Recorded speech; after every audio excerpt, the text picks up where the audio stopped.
In the beginning was the Word.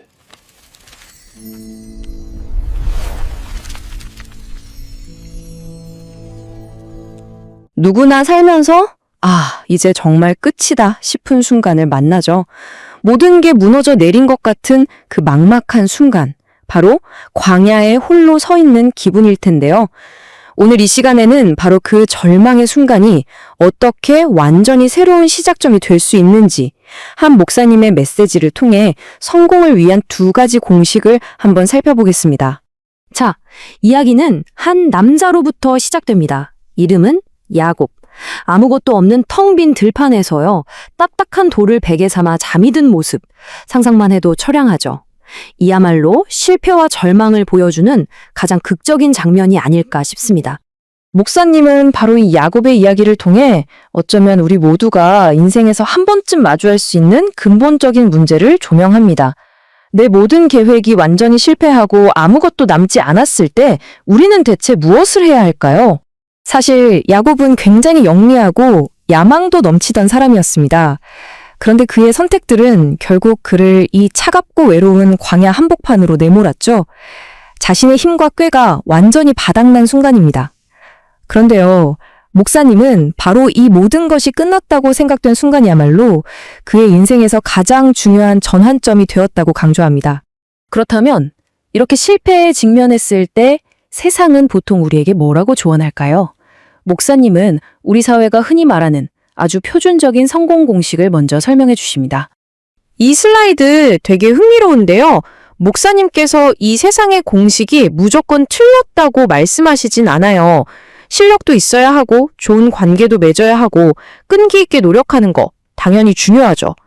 다 맞는 말처럼 들립니다. 그런데 목사님은 바로 여기서 세상 공식의 한계를 딱 짚어내십니다.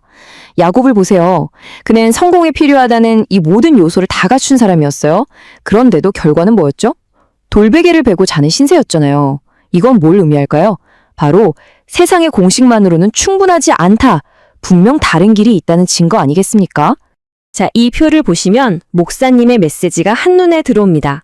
새삼은 성과를 내라고 압박할 때 하나님은 내가 너와 함께 한다고 말씀하시죠. 세상이 인맥을 쌓으라고 할 때 하나님은 우리에게 약속을 주십니다.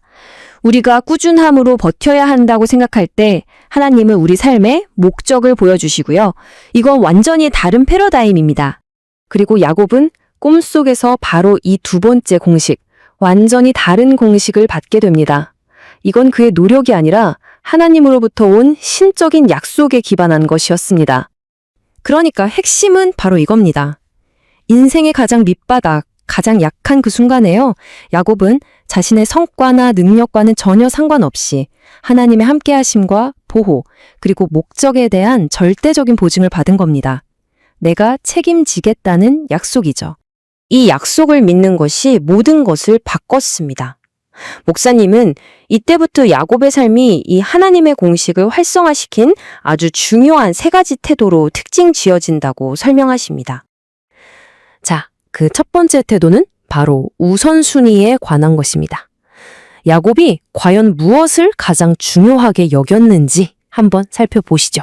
형 야곱에서는 팥죽 한 그릇에 팔아버렸던 그 영적인 유산, 즉 하나님의 약속을 야곱은 목숨처럼 소중히 여겼습니다. 눈앞의 편안함이 아니라 장기적인 하나님의 약속에 집중했던 거죠.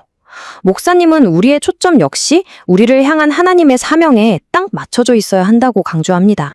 여기서 목사님이 아주 흥미로운 연구 결과를 하나 공유해 주셨는데요. 하버드와 예일대 졸업생들을 대상으로 한 연구였어요. 자신의 목표를 글로 명확하게 적어둔 3%의 사람들이 나머지 97% 전부를 합친 것보다 더 많은 것을 성취했다는 겁니다. 정말 놀랍죠? 그러면서 목사님이 이런 도전을 던지십니다. 세상적인 목표에만 집중해도 저렇게 엄청난 결과가 나오는데 만약 우리가 하나님이 주신 그 사명에 온전히 집중한다면 과연 어떤 일이 일어나겠느냐는 거죠. 정말 많은 생각을 하게 하는 질문입니다. 그리고 두 번째 태도는 바로 신뢰입니다. 약손을 받았다고 해서 야곱의 인생이 갑자기 꽃길이 된 건 아니었거든요. 진짜 믿음은 오히려 어려울 때 드러나는 법이니까요. 약속을 받은 후 20년 동안 야곱의 삶은 정말 시련의 연속이었습니다. 외삼촌한테 10번이나 속고 가족 간의 갈등도 심했죠. 하지만 그는 그 광야에서의 약속 하나를 굳게 붙들고 버텨냈습니다. 목사님은 바로 이 의심이야말로 하나님의 역사를 가로막는 가장 큰 장애물이라고 경고합니다. 그리고 마지막 세 번째 태도. 여기서는 믿음이 어떻게 구체적인 행동으로 이어지는지 보게 됩니다.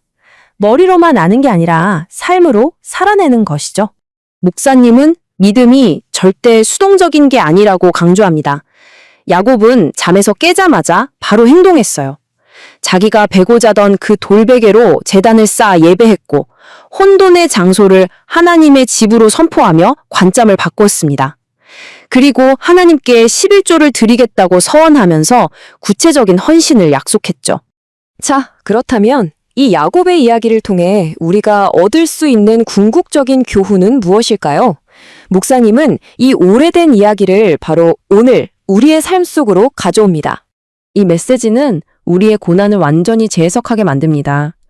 우리가 막다른 길이라고 느끼는 그 순간들이 사실은 야곱에게 그랬던 것처럼 하나님과의 특별한 만남이 될 수 있는 기회라는 거죠. 그래서 목사님은 우리 자신에게 이렇게 물어보라고 권합니다.